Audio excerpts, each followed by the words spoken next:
Hey everyone, welcome to another live edition of the Bolt City Podcast. Dave Palet, Josh Palet, Mario Herron.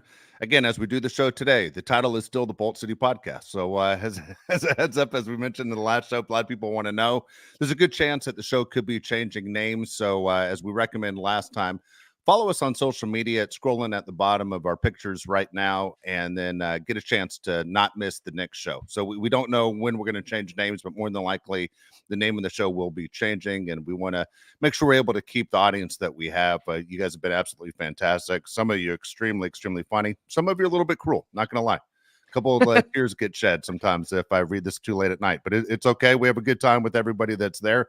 We ask you to subscribe. You guys have done a fantastic job doing that. We're trying to build the audience. As we said, we do have things that we want to start giving away in 2024 because of the number that we hit with subscriptions. And that thumbs up like button, of course, is something we ask for every single show. But most importantly, we want you to participate in the show. We want to talk Charger football as far as everything that's going on. Getting ready for next Thursday's, not this Thursday, the following Thursday, NFL draft. And then it gets exciting to get an idea of what this Charger roster is going to look like. So talking Charger football, of course, is a lot of fun this week, next week. And then, of course, when we do the grades and where they hit, where they missed, what teams were disaster, all that stuff that you really don't know until 4 years down the road. But we're going to act like we know the answer to every single problem with all 32 teams. So it's going to be fun. That's what sports fans do. Guys, I know we have a lot to talk about when it comes to football, of course, but we want to bring in a guest to start the show off, and we're going to bring in Fernando Ramirez with the Sporting Tribune, who, of course, does a great job covering Charger football. He's inside the facility. He talks to these guys on a face-to-face basis more than us. He has a lot less enemies than we have, and they still open the door when he comes walking in. And so, Fernando, let's start off right now with the Chargers and the direction that you think this team is going for the first round of the NFL draft next Thursday. By the way, thank you guys again for having me on. I could totally see you. Dave Palet's I could see you just scrolling late, and especially Padre fans. Padre fans really went at your ass. Sorry, I don't know if I can say that. You could went after you. Don't cuss, but you know what I mean. After they took 2-3, I think they even went at Josh in one of those. So I thought that was. Yeah, I get stray bullets all the time because of him. He does. It's not cool. I thought that was hilarious. I was like, oh wow. So yeah, I could totally see you late at night checking your mentions. But again, thank you guys for having me on. What are you guys thinking about names? Is there anything in particular? We don't want to throw it out there because we're afraid someone might steal it. All about the Benjamins with my boy Benjamin over here. Dude, you could. Fernando, fun fact for you. This past weekend, I started a group chat with everyone named Benjamin in my contacts. Grew to over 30 people. It's called the Benpire. Holy crap. That must be a scary empire to be a part of. But, well, last year, I kind of went the Michael Mayer route, and obviously I was wrong, even though I thought at the end they kind of figured it out with Michael Mayer, and I thought he was actually excellent for the Raiders, obviously. But for some reason, I feel like somebody's going to make Arizona an offer they can't refuse. And I feel like somebody's going to give Arizona that. See, I think Jim Harbaugh is a mastermind where he is talking up J.J. McCarthy so much that there could be an opportunity where he's either doing it for one or two reasons. Either so somebody trades up with Arizona and gets J.J. McCarthy, or on the flip side of that, somebody trades out with them and they're able to kind of trade down, gain some more picks and do kind of that route. But I'm telling you, if they have a decision between Malik Neighbors and Marvin Harrison Jr., then Jim Harbaugh has really played the mind games. But I know a lot of people, and especially I heard Adam Schefter, I've heard other people say that offensive lineman seems like the way to go for them. I just don't think it would be at the fifth pick, just because Joe Walt to move to right tackle. A lot of people from the draft from the combine said that he struggled in that area when he tried to work out for teams and stuff. So I know that Tristan Wirfs did it. I know Penei Sewell's done it, but those are two guys that are completely different. And Tristan Wirfs talked about the difficulties of switching. So I just don't think that would be smart. I think they could possibly end up with either Malik Neighbors or Marvin Harrison Jr. And I think Jim Harbaugh would pull the trigger on it, just because I know it's not a Jim Harbaugh move, but Keenan Allen and Mike Williams are no longer here. I wrote about this actually today. Josh Palmer hasn't made it through a 17-game season. And then on the flip side of that, Quentin Johnston just he didn't really he had a subpar rookie year, so you can't count on him. So you have to bring in somebody at least to kind of get the ball moving. And I think Marvin Harrison Jr. and Malik Neighbors would be two slam dunk picks for these guys, especially because of the type of offense that they want to run. Those guys might be wide open a lot, especially with the kind of style that each of them. I mean, they're both different, but they're both great in their own way. Have you heard any rumblings, Fernando, about the Chargers trading down from that pick? On this show, we've made somewhat of a prediction that if Marvin Harrison Jr. is available at 5, you draft him. But if he's not, maybe you trade down and you can get a guy like Roma Dunze, maybe another corner or something in the first round. Have you heard anything about the Chargers trading back? I mean, Jim Harbaugh laughed about it when he was asked about it during his press conference. He goes, "When's Joe Ortiz's presser?" He's like, "Oh yeah, that's a good question for him." But yeah, no, they've definitely been on the phones. They've definitely, but I think most of this gets worked out basically the day, probably a couple hours before, or even a little bit. But there are conversations, obviously. I don't think anything will happen yet. I think it would be the day of where things would happen, especially where you see where the first two probably fall, because I think Washington is really the great outlier. I mean, are they going to? I think today they're hosting a bunch of draft picks, and I don't know. I think I read this right. They're going to have dinner with all of them at the same time, so that's going to be definitely interesting. But is it going to be Jaden Daniels? Is it going to be Drake May? JJ McCarthy could also be in play there for them, but I'm definitely interested to see what they do. But yeah, no, there's definitely talks about that. Jim Harbaugh obviously would love if you've seen what Baltimore's done, they do a lot of that. They move up, they move down, they do a lot of different things. I mean, a couple of years ago, they had selected, I think, well, I don't want to be wrong with this. I think it was Ronnie Staley, and they jumped back into the first round to draft Lamar Jackson. I believe that was the thing, but they like to move around a lot in the draft. So I know before in the past, we've seen that the Chargers really kind of stay at their picks, make their picks, and let's go. I think here there's going to be a lot of movement from them up and down throughout the draft. So I could see a scenario where either of those happen. I think Malik Neighbors is an interesting. I know, Josh, you mentioned Marvin Harrison Jr., but I think Malik Neighbors is interesting. I know there's a lot of smoke screens. I call it weirdo time right now just because there's a lot of things coming out. People are saying that, oh, JJ McCarthy could go 2 overall, or this could happen, or that could happen. I think it is. I think it is considerable that people are thinking that Malik Neighbors may be different than Marvin Harrison Jr. at the level, or maybe a little bit above. But regardless of what you think, in the last 2 years, Michigan beat Ohio State, but Marvin Harrison Jr. still had very good games against Jim Harbaugh's defense. So if anything, he knows exactly what's going on. So I really think if they end up with Marvin Harrison Jr., then incredible, especially because I think I saw this stat the other day that the first touchdown pass that Marvin Harrison Sr. caught was from Jim Harbaugh when he was with the Colts. So that would be interesting. I mean, that's just stupid storylines that you see thrown out there, but I think it would be interesting to see Herbert and Marvin Harrison Jr. I mean, what an upgrade. I mean, I'm sure, well, I'm not going to put words in anybody's mouth, but I'm sure he would much rather play with Herbert and in this offense than maybe what they have in Arizona. God, if they get Marvin Harrison Jr., that story, Fernando, is going to get told over and over again. Imagine the Benjamin Empire. They'd be going crazy in there. The Benjamin Empire would take over quickly. I'm just saying. You call upon us, we're ready. All right. And a lot of them apparently have a lot of alcohol problems, depending on what they were doing Saturday. But that being said, we kind of had a discussion the past 2 weeks, Fernando, about the trade, obviously, and Raiders are a team that it seems more and more it's coming out that they're getting pretty desperate to trade up. They're getting pretty desperate to get Jaden Daniels. There's mutual interest that Jaden Daniels wants to be a Raider as well. And we kind of talked about on the show, would you do a deal with the devil and trade with the Raiders? Give me, go ahead, because we've had a debate on it. It's been up for a debate. Would you do it? Should you do it? Want to know your thoughts.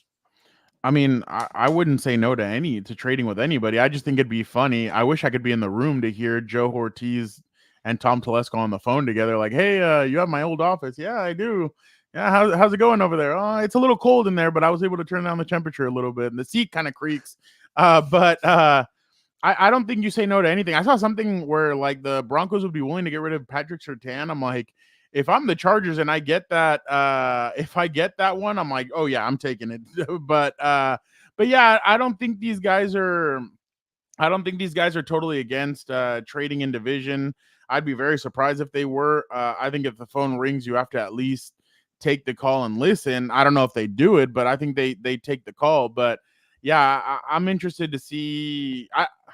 I'd be surprised if the Raiders trade up, just because I mean I talked to some people that cover the team and they're like, they may try and build up that offensive line and see what they have down the line further.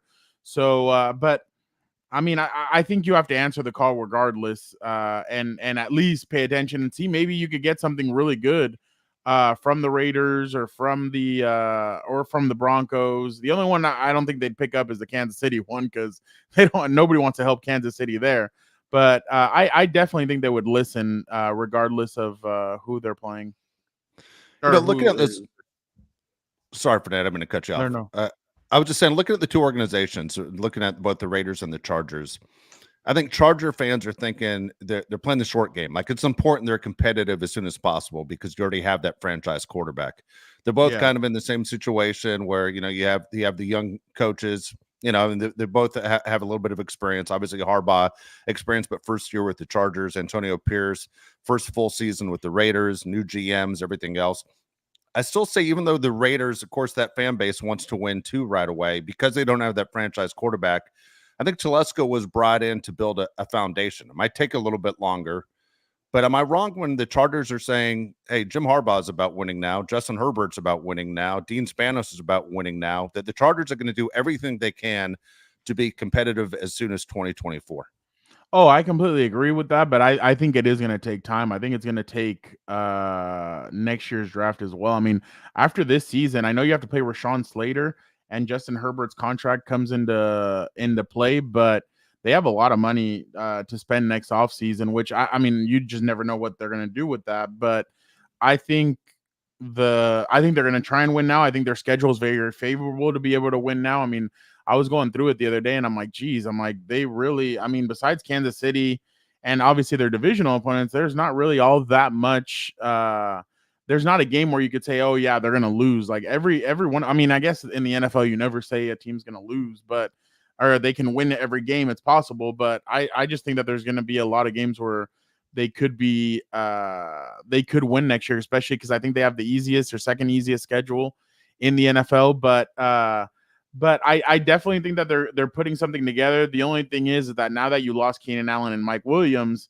it's going to be interesting to see what route they take with the offensive side of the football. Because I mean, yeah, you could have a great running game all you want, but who the hell is going to be catching the ball? And I know in the past you've seen that they've had okay receivers whenever it comes to Harbaugh, and he didn't highly recruit receivers coming out of or going into Michigan.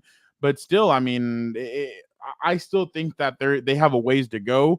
They could maybe win a playoff game this year. Maybe they could make the play. But what I'm saying is, I think they will be able to win, but I don't think making it to the I don't think they make it as far as what some people are expecting. Like, I think wild card weekend, getting into the playoffs, I think they can do that, but I just don't know about winning a Super Bowl this year. I mean, it's a great storyline. I mean, they go to New Orleans. He lost in New Orleans. That Super Bowl against his brother after the power got shut off, or it went out, whatever you want to call it. And then obviously it'd be a great storyline, but I just think that this is going to take a while. I mean, I think this team is a little bit weaker than what most people think. I think they saw, like, the defensive line, I still have a lot of questions about. The defense as a whole, I just have way too many questions about. The offense, I'm kind of like, okay, it's not that bad except for receiver and running back, like everywhere. Well, and tight end, I guess. But now I'm talking myself into more. I was about to say. But yeah. I'm talking myself into a lot. But I think the defense is really where I have a lot of questions about. And I just don't think they're going to be able to solve it this year alone. They're going to have to do it. They're going to have to be able to do it within the next 2 years. But I definitely think that they can win a lot of games this season. Fernando, you've been in the facility. What's the vibe? You've heard stories about how Jim Harbaugh has changed the locker room around in numerical order. He put the recruitment stars on top of their lockers. What has been your feeling being around Jim Harbaugh? What's the vibe? I want to know what's going on over there. Well, how many stars did you have? 6. Shut the hell up! It's only 5. I was a college baseball player. I didn't go for Ooh. football. I walked on at Bama as a Oh. baseball player. Oh, okay. But yeah. how many college? So you had 6 stars as a baseball player? No, I'm No, kidding. he's I just- didn't. Oh, okay. I was about to say I around. thought it was 5. It is Yeah, I would have 5, bought yes, into sir. that. I didn't know if MLB was different. Yeah, I Baseball's know. different I for just know baseball. football is 5, so I didn't know if it was different for Oh, both. baseball does. They do perfect games. 9 out of 10 for a perfect game. I mean, he's just like, yeah, Yeah, pop I'm off. alright. You asked the Yeah. question. Yeah. No, I did. But the vibe is really different. I mean, we haven't been able to speak to other players, but I remember last season, a player told me that the locker room was like, it was divided. There was a lot of weird stuff going on with the way the defense was playing, and that the offense needed to pick it up, and just a lot of stuff that was very surprising because that's not what the head coach was preaching. He was preaching togetherness, this, that when he first came in, and it just all completely shifted. But no, it's a different vibe. And it's funny because Hayden Hurst came up and he started talking to us and at the podium, and he just like, you could tell his demeanor changed when they started talking about physicality. He's like, look, we want you to be like, oh crap, we have to play those guys because of what's going to happen in the fourth quarter, because of the team that we're going to be. Like, we want to out physical every single team. That's why I still have a couple of questions about the offensive line and just the way they're going to do it, because yeah, that left side looks good. It's the right side that I have a lot of questions about when it comes to those players. But yeah, just in general, I really think that the vibe has changed. Jim Harbaugh right now is fun. He's loose. He's chilled. But once training camp starts, I really think that he's going to take it to a whole different level. And I think you're going to see that intensity, even as a part of the media. I think we're going to see the intensity as well. Just because I've seen, I saw that Hard Knock show or the one on Amazon Prime, and he changed a little bit more when he got into the season. So I fully expect that. But there's a lot of excitement. I mean, the players are excited about what this potentially can be. I saw Herbert on Wingo and Chase Daniels' show, and he was talking about the level of excitement in the building and that this is going to be completely different and all that. So I really think it's changing. I mean, the intensity that Ben Herbert displayed when we talked, I had never spoken to a director of player personnel for more than 10 minutes. We spoke to him for 30. And you're just like listening to him talk, and you're like, oh, wow, okay. So he talked about all the different things that he was going to change, that he was going to do. And honestly, it was really impressive to hear the way he spoke and the way he is going to bring this. Because last year, they only had 2 players that missed the rest of the season. The Chargers had 12, if not more. But and he said it's not luck. It's just the way we prepare these players for the toughness and the gruel that is the season. So that's the thing. You have to prepare them for a full 17 game season, plus the other 21 games that are going to be in the playoffs and everything. So it's a lot, but I definitely think that their best signing in the offseason was Ben Herbert. I mean, this guy just seems like he's legit. Remember, I asked Taylor Lewan at the Super Bowl, I'm like, hey, what was the biggest acquisition for them? And he's like, bro, it's Ben Herbert. He's like, that guy's a machine. He's like, you're going to notice the intensity change on these players right off the get. And you can already tell that Ben is built differently. So yeah, he's definitely impressive. Yeah, seeing his stuff on Instagram, I was like, I'm ready to go through a wall right now. Like, I watched that to go work out. I need to get him in the bank group chat ASAP, so we'll be working on that behind the scenes. Oh yeah, he is. Yeah, we do.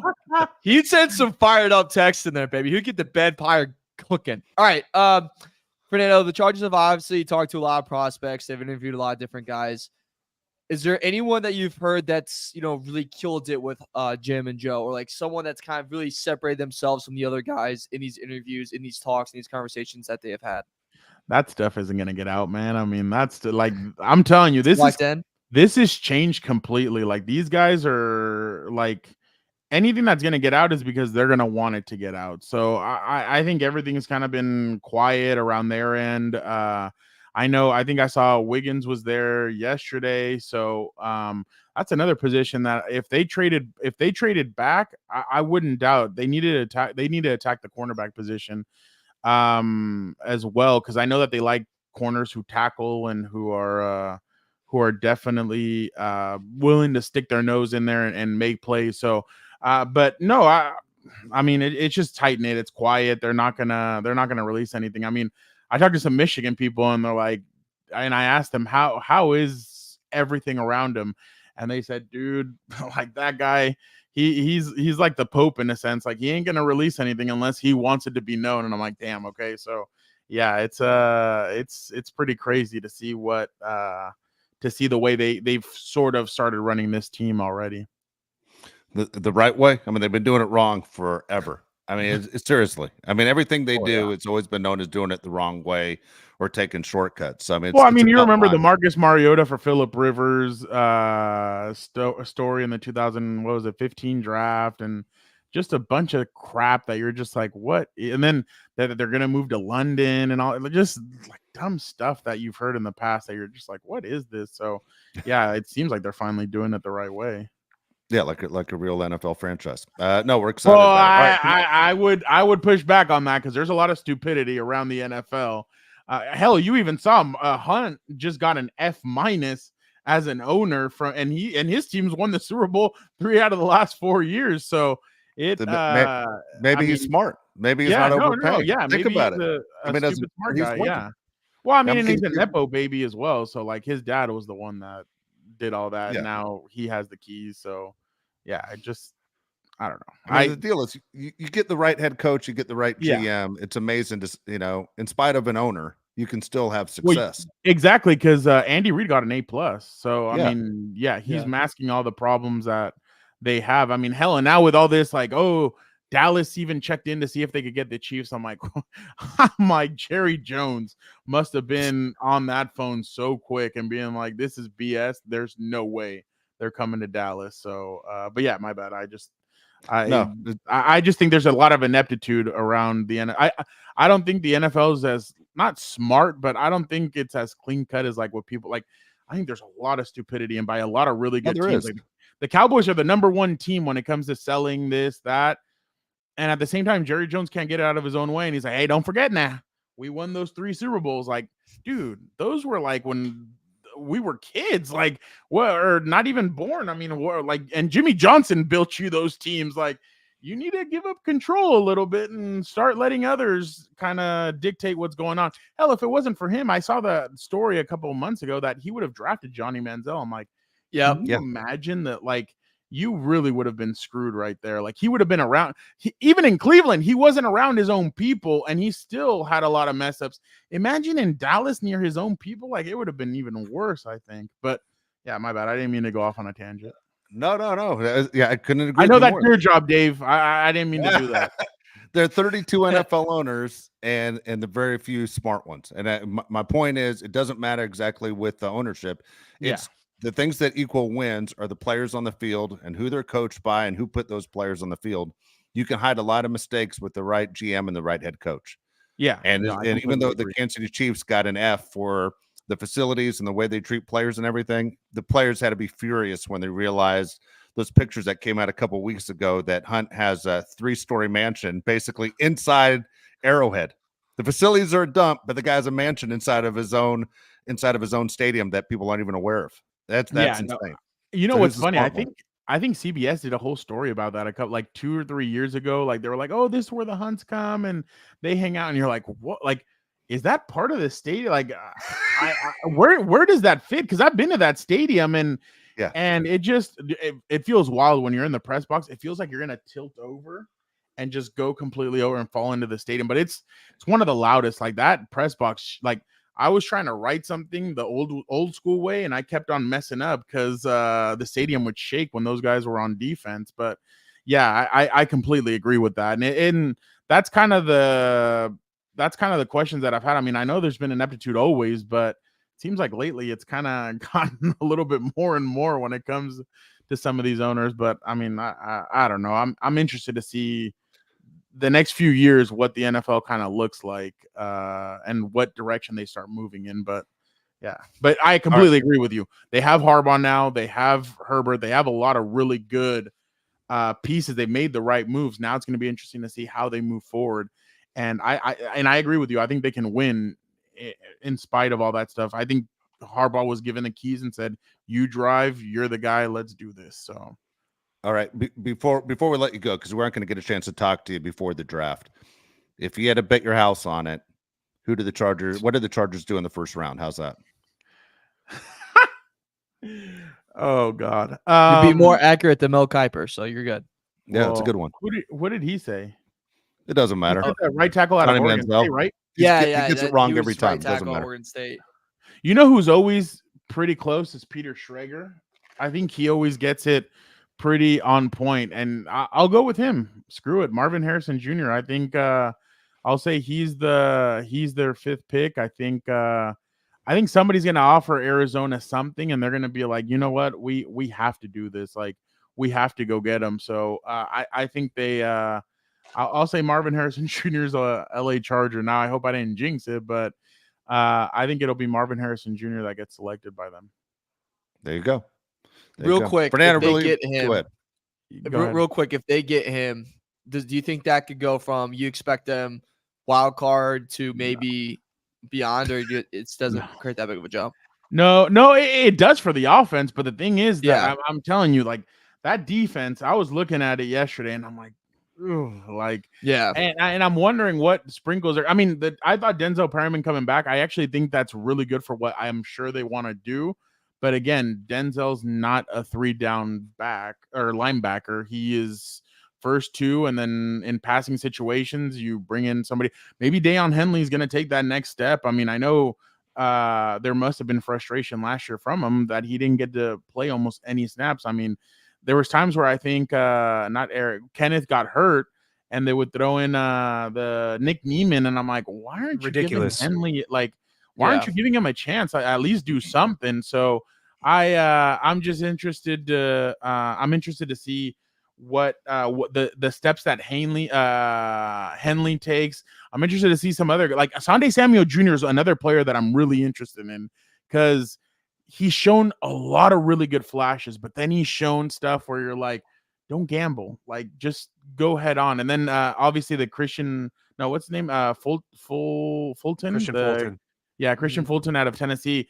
I think if he can stay healthy, he's going to be a really good addition for this team. But that's another thing, if he can stay healthy. So as you guys can tell, cornerback is a position that I'm really like zeroed in on. Like, you're in a division with Patrick Mahomes, and he already has Hollywood Brown. There's going to be another receiver, and I know Rice has his issues right now, but then you have another receiver that you're like, I'm sure they're going to go get a speedster or something in the draft. So cornerback is, I think, a huge need for these guys. But I mean, I guess we'll see. But yeah, I just don't see them making, like, Marvin is great, but to say that they increase their probability, I just don't see it. But who never knows? I mean, I'm just a stooge. I don't know. So, but I still think that they're going to be good. But I just think this is going to be a 2-year project, to be honest. Fernando, we appreciate your time. I don't like how you disrespected Mario with that last question. Before he even finished saying what he was saying, you just started shaking your head. That wasn't nice, dude. No. Come on. He's talking about me. He's talking about me. He's saying that Fernando I'm started the one shaking at his head fault. no before he even finished your sentence. No. Wow. I can tell somebody on this show likes to play the victim here. And I think we found Benjamin already finding the. By the way, Mario, but you're Benjamin. You can't have 2 identities, dude. Like, who do you think you are? Seal? Like, you have to choose one. Like, you have to be one person. You're Mario. You don't like the family. You don't like the family name Mario. My bad. They know 5 generations of the family name makes you pissed off. Why the hell are you in a They didn't know my great grandfather came in on a boat at Then 4 years old with name Mario. Fernando, stop talking. There are mob ties in there, dudes. Just stop. Okay. I love Mario. I love you, Benjamin. I love you. Whatever person you think you are, I love you. You're amazing. God bless. Go Chicago. By the way, you know what? My bad. Real quick before I leave, I'm angry about this fact. I'm about to go I'm not trying to show off or anything. I'm going to the Haney Garcia fight this weekend, and my layovers in Chicago. I've been to Chicago 6 times, but I have never actually stepped foot in Chicago, like out of O'Hare Airport. I am angry about that. I need to go to Chicago one day. It's a great city. I know. Well, I saw Let what me was know. happening yesterday, and I don't think it's that great. I would have been pissed if people were blocking my way to the airport, but yeah. yeah, but no, I have never. I need to try that Chicago style pizza, and I'm just rambling here, but again, that just means I appreciate you guys. Thank you guys so much for having me on. Love you guys, and Love you Mario, too, man. keep being you. You're one of one. Well, you're one of 270 whatever's in your group chat, but you're one of one in my book. There you go. That's Always Fernando pleasure. Ramirez right there. Sporting Tribune does a great job covering the Chargers. Fernando, thanks for staying on so long.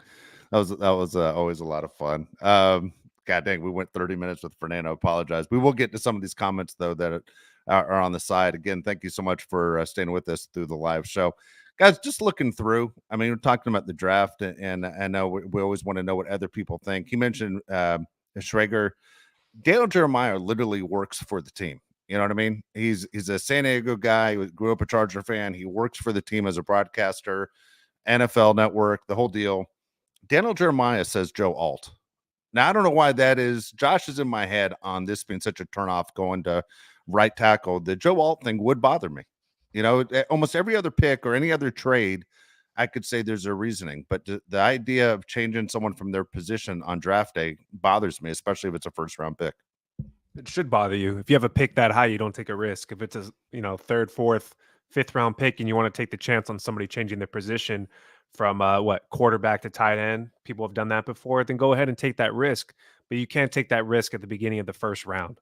So why not get a guy that actually plays right tackle like Fuaga instead of a guy like Joe Alt who's never done it before? And stop comparing Joe Alt to Penei Sewell and Tristan Wirfs. Those are two of the best tackles in the NFL who had their struggles. It wasn't like they just woke up one day and said, hey, I can play right tackle. It's not that easy. You can't take a chance on a pick that high. I don't understand it at all. I will be upset if they draft Joe Alt. I won't be as upset if they draft Fuaga because he's a right tackle. No, I'm completely with you, especially when there's warning signs of multiple guys saying, yeah, at the combine, he struggled to go to the other side. Like, that's a big red flag to me, guys. It's like, why would we draft the guy when everyone very clearly saw the struggles? Why would we take that risk? Why do that? Why? It makes zero sense to do that. I don't like the thought of getting Joe. He's a great football player. That transition is going to be rough. And we at the fifth pick, you have the pick of the litter. You have so many different moves, so many different moves you could go with. I just don't understand why going with staying at 5 and taking Joe Alt's the best move. I just don't really see that. I don't think it makes sense for organization. I think it could be a kind of a bad move for the Chargers. Not against going online, but I want a guy that's pretty comfortable in the position and not someone that we're gonna have to teach kind of a whole different world to, if you will, Dave. And like you said, the comparison stuff. Dude, it's always something that the NBA does. Always cracks me up is the draft day comparisons, and they're like comparison Kobe Bryant. And I'm like, that is a huge comparison for the guy that just got picked eighth overall. Like, sometimes you gotta relax the comparisons and go, all right, is he really Tristan Wirfs or is he really just another tackle in the NFL? You know, it's so tough to figure the draft out. I mean, every single year you watch the draft and you kind of wait for it to go off the rails. Like, when does somebody that get picked that's kind of in a crazy spot you didn't see? I mean, believe it or not, Patrick Mahomes was that guy at one time. Like, they took Mahomes. But then when you look at teams that make trades and you say, I didn't see that trade coming, because a lot of guys are freaks like the three of us, and they do their mock drafts, even though nobody's calling and asking. You just do it for yourself, right? You kind of have a chance to say, all right, how smart am I compared to these other guys? That's one reason we always rip Mel Kiper on the show, because we realized Mel Kiper, I think last year was 1 for 32. That's brutal when that's your only job. You 1 for 32. Terrible. And then on his best year, you get a 4. And so, you know, Josh and I have done it for a few years where we kind of just played around in the house and we do our picks. I think, Josh, you and I average somewhere between 7 and 8, correct? So we double that guy that's making $1 million a year. And so that's what's great about football, you know, that you can sit there and you have these discussions with your friends and you really have no idea. Even Caleb Williams, is he going to be the guy that the Bears think he's going to be? You don't know. But this draft, my prediction, everyone's going to lose their mind on Thursday when it goes off the rails at number 5. I still believe the Chargers are the ones that are going to shake this whole draft up. And whether that's with Minnesota, whether that's with the Raiders, with the Broncos, everything is going to change with pick number 5, in my opinion, where everyone's going to go, wow. And then whatever it's J.J. McCarthy or Drake May or whoever's on that board at 5 for Minnesota or Denver to take, it's going to throw off everybody's mock draft from that point on. You think it's the Chargers, or do you think it's Arizona with the 4th pick? Honestly, I think it's the Chargers. For some reason, Arizona, look, we just goofed on a bunch of bad organizations. It's really tough to top Arizona. I mean, Arizona has stepped in it since 1947. I mean, guys continue to own that team, continue to fall on the ground. A new guy shows up, he falls on the ground, a new one shows up, and yet they continue to step on it. Generation after generation, the Bidwell family is a joke. And that's saying a lot about a lot of teams. Look, the Titans, the Adams family, which is funny as hell, they're a joke. Cleveland, complete mess. There are certain organizations that cannot figure it out. Most of them can't. But the Cardinals, man, it's a new standard with them that they're looking at about 80 years of just stepping in S. Yeah, if I'm the Cardinals, I'm sticking with Kyler Murray and drafting Marvin Harrison Jr., but I'm not Me making too. the decisions for the Cardinals. I have a question for you, Mario, because I know we're about to get to this about the worst draft scenarios. Does it make you laugh at all when the Chargers bring in a guy to talk to him before the draft and you're like, there's no way in hell the Chargers are going to draft this guy? Like, I'll give you an example. And I'm not mad they did it because I think he's a really good football player. But Dallas Turner was brought in the Chargers facility. I'm like, we just re-signed, Bosa and Mack, and we have Tooley. Like, where is Dallas Turner even going to play? And he's not going to be a Charger. It just makes me laugh when we bring these guys into the building to interview them. I'm glad they're doing their due diligence, but it always makes me laugh when that happens. Oh, it cracks me up because I always go to, like, if I was Dallas Turner, what would I think? Because you're obviously on the phone with your agent going, hey, they're going to bring you in and you're going to talk to them. And you go, sounds good. I can't wait to be 4th on the depth chart. And, like, I'm not even going to get picked here. You know what I'm saying? Like, it's just like, what am I doing? And I always wonder, like, how does those conversations go? What is that like? Because just the possibility of you going there is so extremely low. And it also, Dave, goes to the stories that I love of guys going, oh, I never thought they would pick me. So, like, I blew the dinner or I blew the meeting because I was like, oh, I'm not going here. And then they get drafted there and they're like, ah, crap, I got drafted here. And I know, we do across sports things, but like Charles Barkley's famous for that one. When he didn't think Philly was going to get him, they made him like lose a bunch of weight. I believe they like traded up. You probably know the story better, Dave, but he lost like 20 pounds. Then like that night, I think he like took down a whole McDonald's restaurant and then like he got picked by him. But that stuff always cracks me up. And I mean, if that was me in those shoes, I would definitely butcher a couple of those meetings going, why the hell do you have me here? I'm not, you don't want me. I don't want you. You know why you don't butcher those meetings, honestly? You don't know who's going to be the next guy with another team. Meaning not That's him. very Let's true. say the Chargers don't get him and Joe Ortiz's, assistant becomes a general manager somewhere else and that contract expires and he's a free agent. Remembers his character. He's going to know exactly what kind of guy he's chasing. That's why you just never butcher those. And also it's always a small NFL world, right? People talk, people have friends all over the place. Everybody came from somewhere. As much as you might not want to get on a plane and fly, 2,000-3,000 miles for an interview in LA, knowing they probably aren't the team that's going to draft you. You never know who's going to be your boss in the future. That's why you can't do it. That's why you got to kind of pull that move. Yeah, you never want to burn a bridge, right? No matter what industry you're in. I think it's so incredibly lazy from what Fernando said with the Commanders. You're going to bring all these players into one dinner? Yeah. I have a theory on this. Okay, I'd love to hear your theory. Who takes control of the room? Who pays the bill? If I'm the Commanders. Magic Johnson? I'm just kidding. No, yeah, Magic pays the bill. But if I did that move, first of all, I'd be shocked that you could pull it off.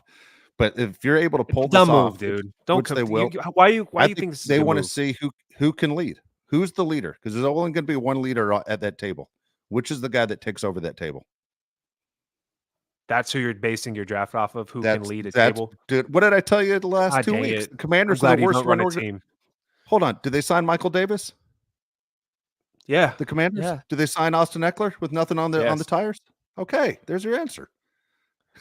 This is what they do. There's plenty of good football players that aren't alphas, or they at least don't even talk that much. Yeah, I think they want someone to Marvin lead Harrison Sr. struggling franchise. He hasn't talked. Marvin Harrison Sr. carried a gun, allegedly. Would Herbert dominate that room? There you go. That's a great example. Yeah. Okay, I hate to say it. This is going to hurt everybody that's listening right now. He has a losing record. Okay. He's one of the top quarterbacks in the NFL. They just said Sam Howell played quarterback. Best. I'm just saying. That's what they're doing it for. They're trying to find who is the guy that controls that table. Who's the guy that can be the leader of men? Dude, you have the second pick in the draft. Just pick the best player. You don't need to invite 40 guys to a dinner. They can't make a decision. Horrible franchise.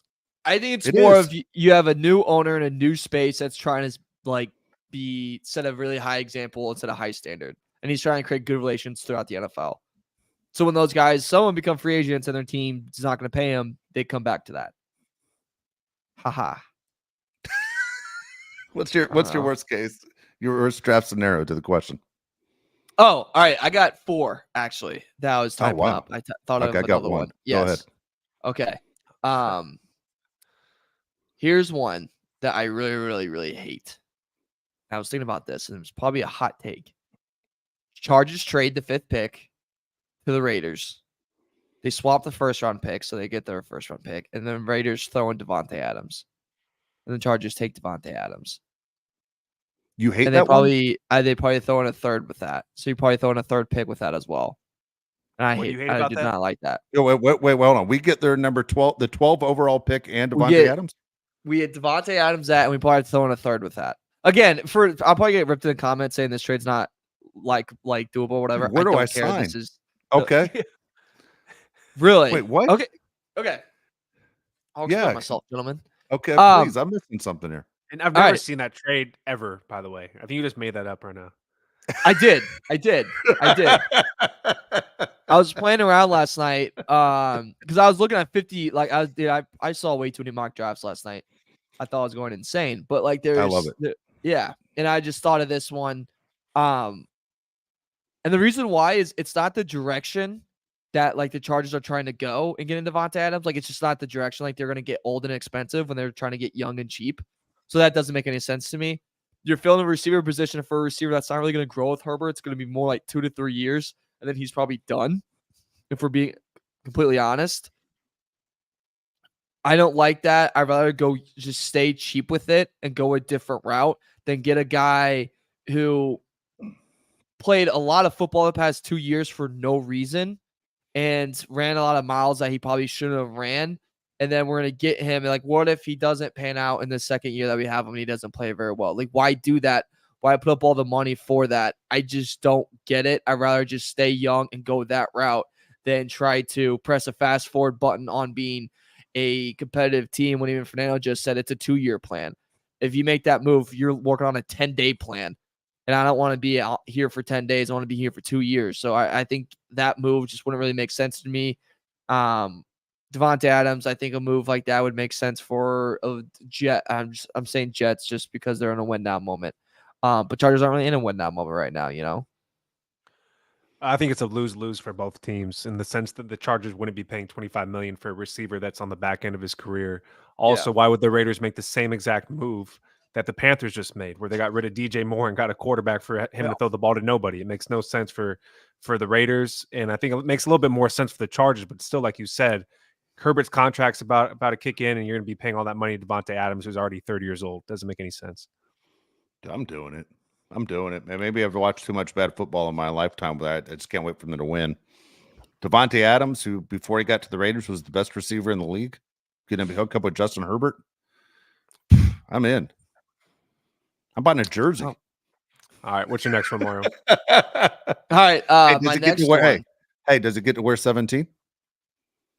Oh, no. Okay. My next one we kind of talked about already. The next one was Chargers trade back and get Turner. You hit a group that's already pretty deep. You ignore O-line, ignore receiver. I just think it's stupid. It's the dumbest move. Besides quarterback, what's the strongest position on the team? It's defensive end. Why would you draft Dallas Turner? Great player. Let him go somewhere else. He's going to the Falcons. It's one of the few picks that Dave and I think all three of us agree on. Dallas Turner is going to be an Atlanta Falcon. I agree. All right, so I'll run through both of these because I think both are a little scary. One, I have just Chargers just stay at 5. They take Alt and Raiders find a way in the top 3. They get Jaden Daniels, and I put that as my number 1 worst case scenario for the sole fact of I think Jaden Daniels is gonna be really, really good. I think he goes to the I think he goes to the Raiders, and then now we have 2 quarterbacks that we have to worry about for the next decade fighting against, and we just became the AFC North, and I don't want to be the AFC North. I'd rather have 2 sucky QBs we face against in the GOAT. Yeah, it's cyclical. It's going to come around. The eventually the Broncos are going to find the quarterback, and so are the Raiders. You're just going to have to deal with it. It's the way it will be. I mean, come on, you can't be that bad with a quarterback forever, can you? I don't know. I mean, the Broncos are doing a pretty good job of it. They're going almost on 10 years. The Raiders are going on 20 years. 20 years. The Jags have been doing it for 20 years. I know. Jeez. It's that's by the way, the Jaden Daniels thing is, I'm a huge fan. I know Josh watched a lot of SEC football too. Like literally, if I'm a Bears fan and everyone knows Caleb Williams is the guy, there's a lot of things to really like about Jaden Daniels. To go, man, are we going to mess this up? Like, is this going to be like a Greg Oden, Kevin Durant deal? We're going to grab the wrong guy and we have the first choice. Yeah. Do you think there's any chance Jaden Daniels goes back to Arizona? Ooh. I say no. I don't think so. I don't think he does either. I think the Commanders taking Drake May will then force the Raiders' hand to make a trade and go up to get Jaden Daniels. That being said, I heard this from a Washington insider yesterday. Everything's pointing towards them taking Daniels at 2. Like everything that's coming out now. Yeah, it's Daniels at 2. So it's just a matter of, do the Pats really want May at 3? Will they take May at 3? Will they take JJ at 3? Who the hell knows? But that's everything out of DC saying that is right now. But that could change. I think the Raiders stay where they're at and draft Michael Penix. That's what I think they do.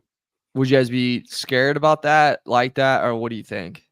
I like Michael Penix, but I think Jaden Daniels is a better quarterback. Yeah, I think so too.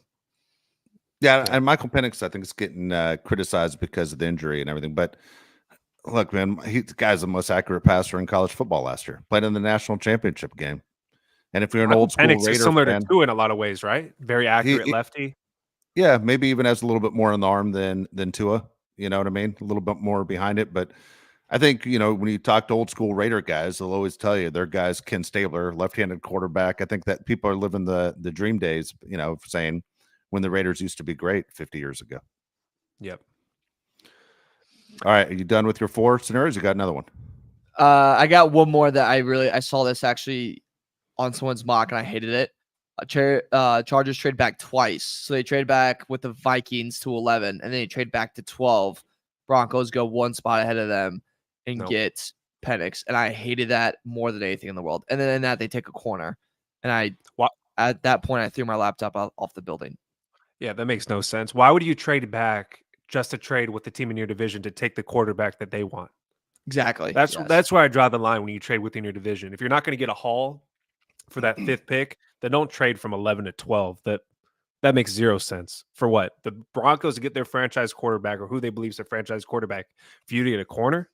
I hate that scenario the most out of all the ones you just ran through. But you also might get a 3rd-round pick also in that move. Screw the 3rd-round pick. The team in your division is getting their quarterback, right? Isn't that the big thing with the Broncos? Sean Payton, all he needs is a quarterback. First off, I think Sean Payton is incredibly overrated.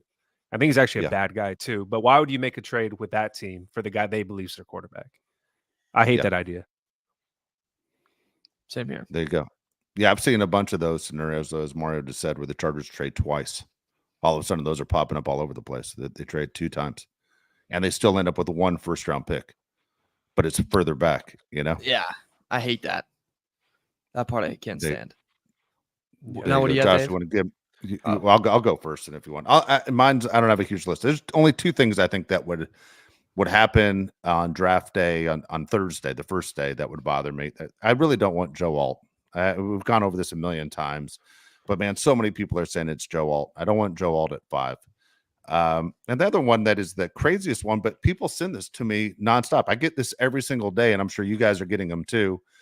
Guys, Chargers are going to trade Justin Herbert, and they're going to draft J.J. McCarthy. Now, I do not see that ever happening. Like, literally, I'd bet almost everything I have to tell you that's not happening. But if for some reason that happened, I would be extremely upset. Going, you got to be kidding me. J.J. McCarthy, I still don't believe he's that guy. I still don't believe he's better than Penix. I don't believe he's better than Bo Nix. And this is one of those where if I'm wrong, you guys are going to play this back for me a million times. But I'm telling you, I just don't put J.J. McCarthy above any of the other quarterbacks that we've talked about. I wouldn't take J.J. McCarthy over Penix, Daniels, Williams, Knicks, May. If you believe that's actually going to be true with JJ McCarthy and Justin Herbert, you're totally drinking the Jim Harbaugh Kool-Aid. The bullcrap lie that we all know that he's spreading, you're drinking that. Like, that's not going to happen. You're an idiot. And if you're a Charger fan, why would you want that? Justin Herbert is the franchise quarterback. Like, he's staying here. We just have the massive contract we're about to give him. Like, he's staying as a Charger. Get that out of your head. That's crazy. Get that out of your head. Especially like how awful of a situation would you be putting JJ in? Like, this is already a tough situation for Herbert, who's an established NFL quarterback. You're going to draft a quarterback at 5 or whatever it would be that has no receivers, no running back, and barely an O-line. That's smart. That's a good recipe for success for a guy that didn't carry a team in college football, that had to rely on other assets around that team to be successful. That's really smart. Nice job. Numb nuts. My worst case scenario is extremely similar to Dave's. It's you draft Joe Alt at 5 and you don't get more first round picks. So you're going to take a chance on a guy that's never played right tackle. And then my second worst scenario would be that you draft somebody that's not Marvin Harrison Jr. or Malik Neighbors and it's a skill position. So if you end up going with like a corner at the 5th pick or even Rome Odunze, I understand people have him as a high receiver. I don't think he's on the same level as Malik Neighbors and Marvin Harrison Jr. You go that direction. If you have the option of taking a skill player and you don't go Harrison Jr. or Neighbors, that's my worst case scenario. Let's get to some of the questions though on the side here before we get out of here. Just so you know, personal note, I got 5 minutes. I gotta go. All right. The question comes from Big John. He says, Dave, can you gift Joshua and Mario some Chargers memorabilia for their background? Dude, yes. Thing is, Josh has a setup where it's just a big space behind him. I don't even know how you do it. I guess you have to stick it on that wall on your right side, Josh. Yeah. Okay. So I'm going to lift up my computer for once. Look, you see this behind me? There's a lot of space. There's a lot of space back there. Okay. I'm waiting to see which fathead I'm going to get for the first round pick. All right. It's going to go right here on this wall. All right. This couch and TV behind me was a big deal for me. Okay. I just got that at Costco. So I'm down. And Mario, I think people are going to really kill you about that Chargers helmet. Like, we get a lot of comments on that. No, what I mean, the Bears helmet. Excuse me, the Bears helmet. The Charger flag now. Like, what are we fighting here for? Also, the Big John saying Josh was very funny. Anymore in there. You can't even see the bolt anymore. All right, my bad. I forgot to adjust the camera a little bit. Now, yeah. I mean, let's make a bet. Let's make a bet for Charger fans. Okay. Okay. How many wins do the Chargers need to win next year for you to take down that Bears helmet? I mean, is Grandpa Herron still kicking? I hope so. I hope so too. He's a good guy. 10 and Grandpa. Yeah. Okay. Also, when we iron out all of our details, why not just I might just get like I'm blanking on what it's called, but just a background with our name on it. And just put it like right here. You know what I'm talking about? I like that idea. You know what I'm talking. You know, I explained that terribly. No, I know exactly what you mean. All right. Okay, one more, and I'll let Mario go first on this one. Did any of you guys watch the video the Chargers just posted on their YouTube today showing Jim and Roman and their RV setup? Yes, and it's nicer than my studio apartment that I pay way too much for in Chicago. Go ahead, Dave. No, we absolutely did. I thought it was cool. I mean, to be honest with you, it was cool. It kind of brought these guys who are millionaires kind of into the normal, atmosphere. Now, look, they were extremely nice, but dude, they're in a goddamn RV parking lot. You know, anytime you have to worry about your own waste and how you get rid of it, that's not cool. You know, when in reality, you could have stayed in basically the nicest hotel in Beverly Hills and gone to work every single day. Those guys decided to go that route with the RV route. The thing is, I thought Jim gave way too much information about where he is and which RV he's in to let people come bother him. Like, it's not going to be hard to track down where, Jim and Greg Roman. Dude, that's what I was thinking. I'm like, why are you showing their RVs? Like, they're like, it's Huntington Beach. I have a Quantum. It's like, dude, people are going to find you. Like, why would you literally, it is not that hard to find both those guys. And a guy like me, when I get super upset after some of these losses, I'll come knocking on the door on a Sunday night to go, what the hell? Yeah, with a couple of baseball bats.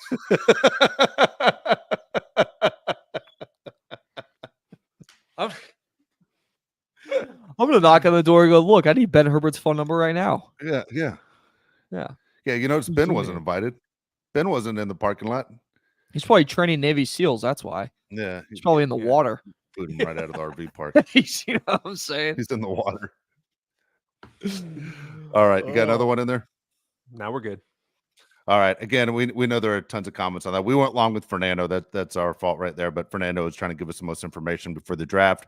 We see the chats though coming through. There's one thing that you guys wrote that we didn't catch. Sorry, we weren't able to respond to a lot of them. Got a big high school cup baseball game I got to get to. Got to get it going. Sorry, I'm cutting out on you guys early, but we'll be back on Thursday. Is the plan correct?